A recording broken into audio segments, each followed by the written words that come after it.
Warning! Bitag Line Primetime is a social media production that caters to mature audiences.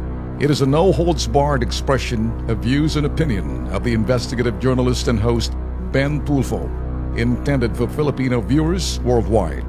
Discussions may contain language and humor that may be inappropriate for some sensitive viewers. If you do not approve of the above, please do not watch our video. Should you wish to continue, we strongly advise that you proceed with caution. Viewers' maturity is advised.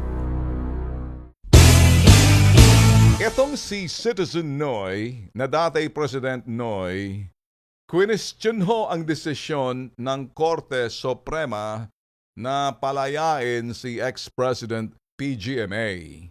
Alam mo, Citizen Noy, kahit na yung mga spin doctors mo or sino man yung mga chuwari-wari-wap, chuwari-wari-wap, chu-chu-chu-chu-chu-chu,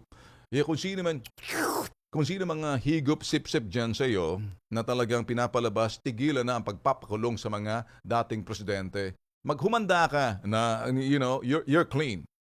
You better start trying to clean up your act and get yourself ready because may mga nagdedemanda sa iyo na ikaw ay susunod sa yapak. I want to see how it is while you're trying to himas-himas the rehas ng bilangguan or if not, himas-himas ng bintana ng Veterans Memorial President, ex-President Noy or Citizen Noy. Kasi ang question ho rito, talagang hindi pa rin, talagang itong si Aquino, itong si BS Aquino, itong si Citizen Noy, si Noy Noy. Itong si Noy Kengkoy, kini-question. Alam mo, Noy, Mr. Kengkoy, bakit ka nangangamoy? Alam niyo bakit? Sinasabi niya, itong sinabi niya, and I quote, by ordering the release and exoneration of Mrs. Arroyo. Hindi niya sinabing ex-President Arroyo. What is the Supreme Court saying? That nothing anomalous transpired?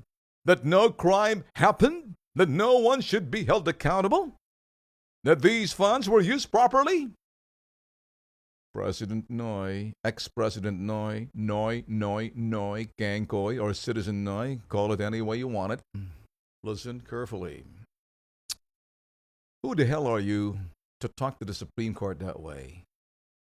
You even question the Supreme Court. Na ikaw mismo, sinuway mo ang Korte Suprema. Naggalit ka sa Korte Suprema nung tinopak ka, tinoyo ka. Kaya siguro makintabulo mo dahil tinotopak ka, malimit na lalagas, nawawalang hukbo mo. So itong aking sasabihin with due respect. When you yourself, now look who's talking. Nung ikaw ay question at lumabag na sinabi ng Korte Suprema, unconstitutional yung iyong disbursement acceleration program, what did you do? Para kang batang supot na umiikot-ikot, nagmamaktol na ang lollipop sa bibig na sinasabi mo, judicial overreach! Pang-aabuso, panlalabis ng Korte Suprema. But they stood by and said, unconstitutional. Probably natauhan ka dahil kahit na papano, may mga matatalino pa rin sa mga tao mo sinabi, Mr. President, that's the Supreme Court talking.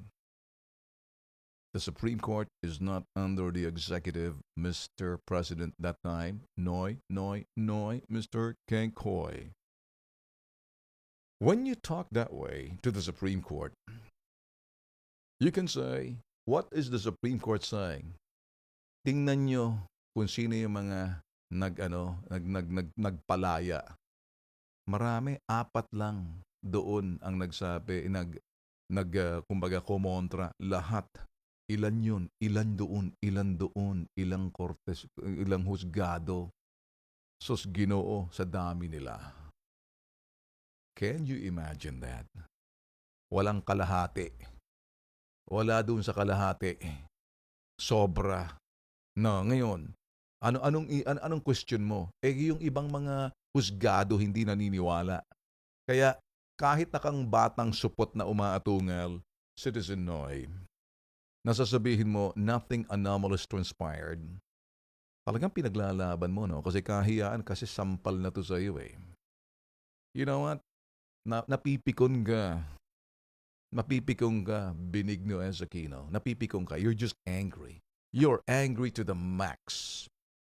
You are like a kid. Instead of being a good sport na pupunta ka sa zona nitong si President Duterte, you said something like, cynically speaking, you said something like, I would rather watch it sa TV sa bahay because para kitang-kita ko talaga, na-analyze ko.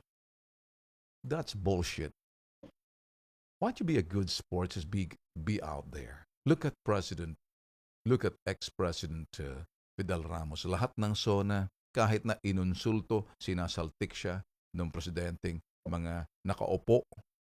Sports lang siya, nakangiti lang siya. That's the statesman. You, Citizen Noy, you're not a statesman. You're not a statesman. You are like a baby with that lollipop cry. Oh man. And now, sasabihin mo, you know, that's what we're trying to show you kasi nagagalit ka eh. You know, when you're angry, you're no longer rational. You're emotional. And when you're emotional, I don't see any reasons at all. Now, what are you saying? Na nothing anomalous transpired. And no crime happened? Didn't say that. They didn't say that. They just say, nothing. We don't believe on the... Kahit na nga si President Duterte said, I am a prosecutor once. I know there is no crime in ex-President GMA. Bakit hindi mo saltikin ang nakaupong si President Digong? Aber nga, siting na natin. You know, para ka kasing batang supot eh. You blubber your mouth. You're like Trillanes. You're like a spoiled brat. Yeah, because you're a spoiled brat. And once upon a time, an Hacienda Luisita, the only boy, and that's probably the reason why you're crying like a baby and you're angry. Ain't nothing you can do with it. You want to do something? Why don't you spearhead a protest sa Korte Suprema for you know what? Ikaw kasi nagpadala, ikaw nagpakulong kay GMA eh. Lahat na inapresentasyon ng iyong mga prosecutor, ewan ko kung ob ang mga prosecutor mo o talagang natatawa yung mga ibang mga husgado kaya hindi pumasa. Ang bilis nga sana ng iyong sandigan bahay na talagang gusto nila. Anong sinabing Korte Suprema? Hep. Wait a minute. We'll make the decision. Stop. Kasi nagmamadali ang sandigan bayan doon para sabihin, guilty! Anong ginawa sa Korte Suprema? Hep. Stop. That's why you're angry. Hindi mo nakuha. Kung nakuha mo si the late Justice Corona na patanggal mo, it ain't gonna happen because sa DAP, yun ang pangsuhol mo sa mga putok sa buhong mga kakapalamukha ng mga senador na karamihan sa kanila. Drilon et al. Marami dyan na binayaran, pumayag. Sinong may sabi niyan? Si Jinggoy andun, nakakulong pa rin. Si Jinggoy nag-expose doon sa sinasabing bribe money sa DAP. Believe it or not. Noy, Citizen Noy, you're gonna be singing soon. Noy, Mr. Kengkoy, ba't ba ako'y nangangamoy, Kengkoy?